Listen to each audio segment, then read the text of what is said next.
All right, get ready, because today we are taking a deep dive into the world of voter engagement. We've got tons of research and real-world examples, and one thing's for sure, getting people to vote.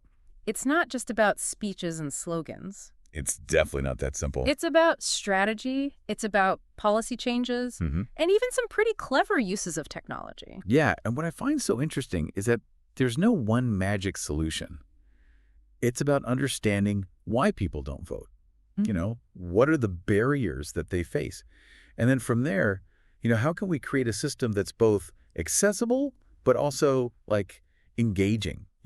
Something that people actually want to be a part of. It really is. It's like we're all part of this giant group project, right? Like we're trying to Yeah. build a democracy that works. Yeah. But there are a lot of people who are just missing from that team meeting. A lot of people. So how do we get them to show up, contribute their ideas, make their voices heard? Well, that's what we're going to unpack today. We'll be looking at the power of grassroots movements. We're going to look at policy changes and then those super exciting possibilities when it comes to technology and boosting voter engagement. Yeah, each of these, they really offer such a unique perspective on how we can make voting not just a civic duty, but something that people like actually want to participate in. Yeah. Yeah, And excellent. make it exciting. Let's start with those inspiring examples of grassroots power. Yeah. I'm talking about organizations like Rock the Vote. I mean, they registered millions of new voters. Millions. And what's so cool is how they did it. Right. They tapped into something really, really powerful. And that was the idea of meeting people where they are. So instead of being, preachy or on a soapbox, they partnered with musicians. They created really catchy slogans, and they used social media to reach young people in spaces where they were already hanging out. It wasn't just about like information. It was about making voting feel relevant, making it feel cool, and even, like a little rebellious. Yeah, it's like they figured out how to make voting feel like you were joining a movement, Yes, you know? 100%. Yeah. And that sense of belonging, of purpose, Yeah. that is crucial for building long-term engagement. Yeah. And speaking of meeting people where they are, the Black Voters Matter Fund is doing some truly incredible work empowering Black communities. Incredible work. Especially in the U.S. South, where, there's that history of voter suppression. Absolutely. They are tackling those challenges, those specific challenges head on. They are. And their success really highlights how important it is to understand the needs and the obstacles faced by different groups. It's not a one-size-fits-all approach. No, it's Yeah. not. This reminds me of something that Sarah Patel, the community organizer we heard from, said in that podcast we listened to. Oh, yeah, yeah. She emphasized building relationships, showing up in those communities, listening to concerns, making people feel like their voices truly matter. Absolutely. Building that trust is essential. People need to feel like they're part of something bigger than themselves, that their vote actually is a contribution to a community they care about. 100%. So we've seen how effective these grassroots movements can be, but what about changes at, a higher level? What about policy shifts that can make voting easier and more accessible for everyone? Let's shift gears and talk about some of those changes that are already making a difference. Okay, so one policy that's been incredibly effective is automatic voter registration. It's also known as AVR. And it's really interesting. Think of it this way. You go to the DMV, maybe to update your address or get your driver's license, Right. and boom, you're automatically registered to vote unless you specifically opt out. Yeah. It just takes a lot of the friction out of the process. And I remember Michael Chen, the policy analyst from that podcast, mentioned that states with AVR, they see this huge jump in registration, but also in the actual voting. Oh, yeah, for sure. Like studies in Oregon show that AVR increased voter registration by 15%. And get this, voter turnout went up by 5% just in the first election after it was implemented. Wow, it's huge. It really simplifies things. It does. It removes a major hurdle, Mhm. makes participating in democracy just so much easier. Absolutely. Yeah. And I bet you there are people out there saying, hold on, wouldn't that make elections too easy? Shouldn't voting require some effort? Oh, yeah, I've heard that. Yeah, it's a fair question, and it comes up all the time. But research actually shows that making voting easier doesn't diminish its importance. All it does is allow more people to participate, which leads to a more representative democracy, We're not lowering the bar. We're just like removing unnecessary obstacles. So it's less about making people jump through hoops and more about like empowering them to actually participate. Yeah, exactly. And there are other policy changes that we can consider, right? Like making Election Day a national holiday. Right, like they do in so many other countries. Yeah, I've always wondered about that. It really does change things. It removes that conflict between like work and civic duty. Yeah. It makes it much more feasible for people to actually get out and vote. Imagine not having to worry about like squeezing in voting between work or school commitments. Yeah, I mean, that makes a lot of sense. What other policy changes could we be looking at? What does the research tell us? Well, we could expand early voting periods. We could make mail-in ballots more accessible. These are all about giving people flexibility and options, which is really important, especially for people who have really busy schedules or maybe limited mobility. So it's about creating a system that works for everybody, not just a select few. 100%. And that brings us to technology's role in boosting voter engagement. Oh, yeah. Technology, it opens up a whole new world of possibilities. Yeah. We're talking about online voter registration platforms, mobile apps that provide personalized election info. It's pretty amazing to see what's out there. I mean, imagine just scrolling through your phone, getting a personalized reminder about an upcoming election, and there's a link right there to register. Yeah. Find your polling place. It's pretty handy. Super handy. It's all about using the devices that we're using every day to make civic engagement easier and more accessible. Right. And, we keep coming back to this idea of meeting people where they are. Yeah. And for a lot of people, especially, younger generations, it's their phones.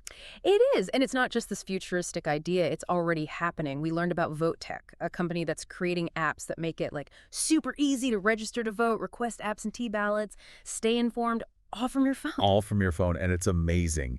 And their founder, Priya Singh, is really she's leading the charge in this field. It's amazing. But that brings up another question, right? What about the digital divide? Yeah. How do we make sure that everyone has access to these tools? How do we make sure no one is left behind? Yeah, that's a crucial point, and it's definitely something we need to address.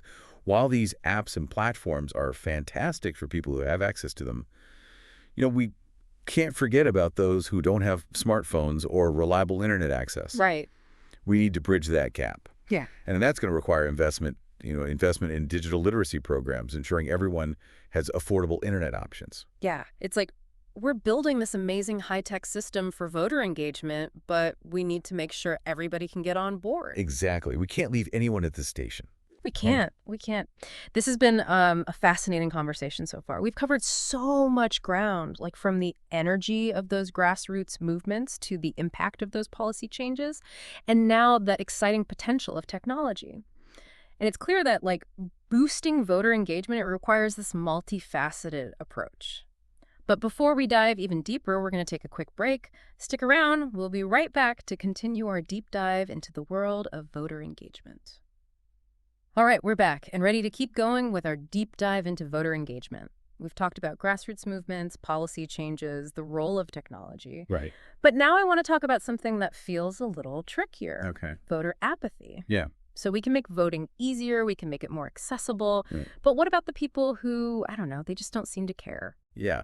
That's a question that researchers, political scientists have been trying to figure out forever. Yeah. It's complex. There's no one single answer. But there are a lot of factors that kind of contribute to this, feeling disillusioned with the system, maybe feeling like your vote doesn't actually matter, or even just like a lack of trust in the whole process. Yeah.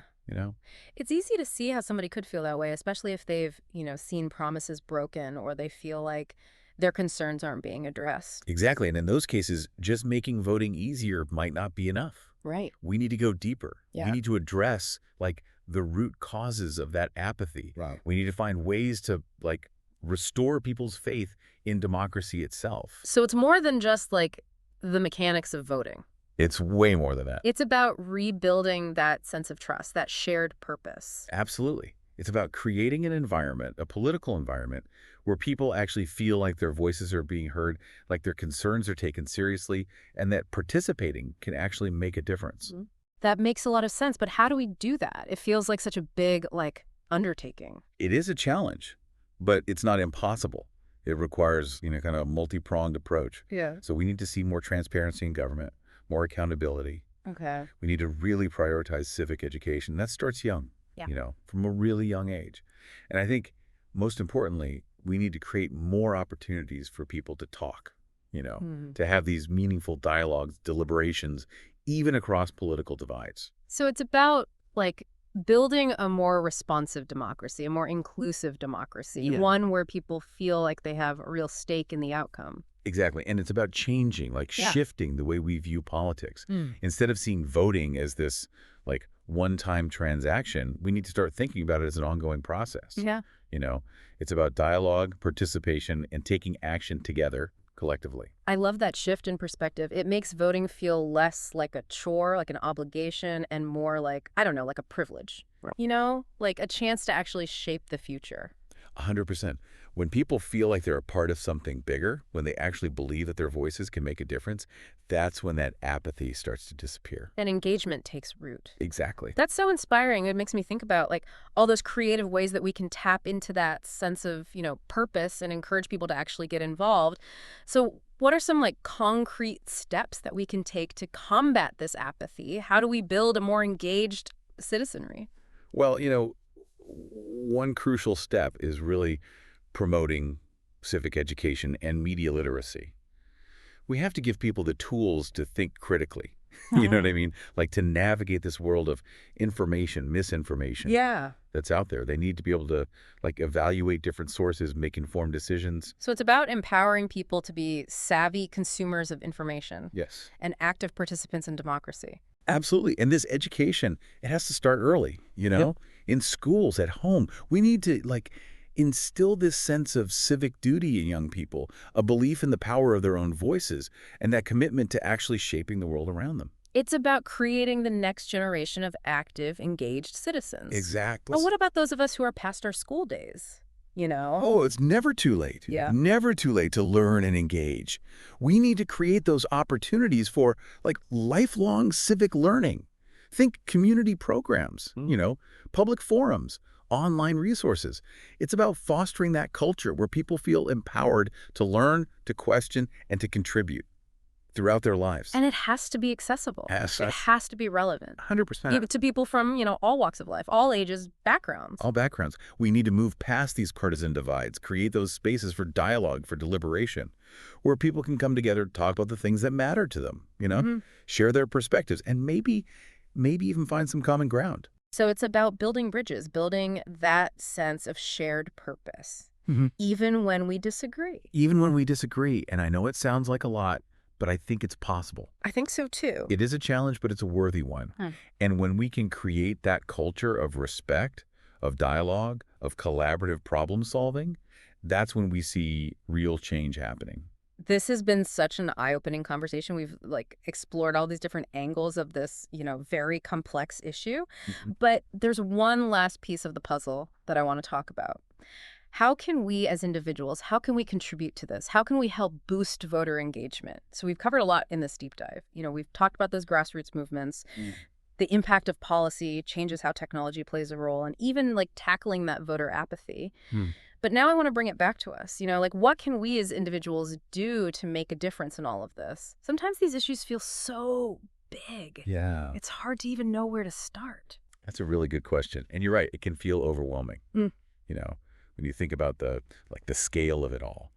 But I think it's important to remember that individual actions, they do matter. Okay. Even small, consistent efforts can make a difference.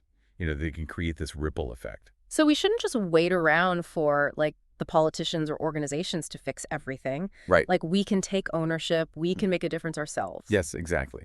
Each of us, we have a role to play in creating this more engaged democracy. Yeah. And it doesn't have to be some huge thing, Right. It can be those small everyday actions that really, over time, build up. So what can we do? Give us a starting point. Okay, so one of the simplest yet most powerful things you can do is just talk to people you know. Talk to your friends, your family about voting. Share with them why it's important to you. Yeah. Explain why you care about being civically engaged and encourage them to register, to participate in elections. It's about normalizing those conversations, making it a regular part of life, Exactly. And, it's about actually walking the walk, not just talking the talk. Right. Make sure you're registered, stay informed about the issues, and show up at the polls. Your actions can be so powerful for others around you. Lead by example. Exactly. Show them that, you believe in the power of your vote. Absolutely. And beyond voting itself, there are so many ways to get involved. You could volunteer for a campaign or a nonpartisan organization that focuses on voter registration and education. Write to your elected officials about the things you care about, hold Yeah. them accountable for their actions. So, like, find a way to contribute that, that works for you, that aligns with your own, like, interests and skills. Exactly. Civic engagement, it comes in so many forms. Maybe you are really passionate about a specific issue. You want to advocate for policy changes. Yeah. Or maybe you're amazing at social media and you can spread the word about elections or registration deadlines. Find what speaks to you. You can have the biggest impact. Use your superpowers for good. Yes, and remember, even those small actions, they add up. Sharing a post on social media, donating to an organization, even just having that conversation with a friend about why voting matters, all those things can create change. It's like embracing the power of individual action and really believing that we can make a difference. Absolutely. It's about that sense of hope that we can create a more just world, a more equitable society for everyone. This deep dive has been so insightful, so inspiring. We've talked about, the challenges, but also those incredible opportunities that we have. Yeah. We can boost voter engagement. We can build a more vibrant system, more inclusive system, but it's going to take all of us. It really will. It's been fantastic exploring all these ideas with you. Same here. I hope our listener feels like ready to take action, to be a part of the solution. Me too. What we've learned today is that voter engagement, it's so much more than just casting a ballot. It's about actively participating and shaping the world that we want to live in, raising our voices, being part of the conversation, holding our leaders accountable, and working together to create, that just and equitable society for everyone. So as we wrap up this deep dive, we'll leave you with one final thought. What if instead of viewing voting as this, like, chore or obligation, we saw it as an opportunity, a chance to be heard, a chance to make our communities and our nation a better place for everyone? That's such a powerful shift in perspective and a reminder that we all have a role to play. Let's do it with enthusiasm, with creativity, and with a commitment to making sure that every voice is heard and every vote counts. Thank you for joining us on this deep dive into voter engagement. We hope you leave feeling informed, inspired, and ready to make a difference.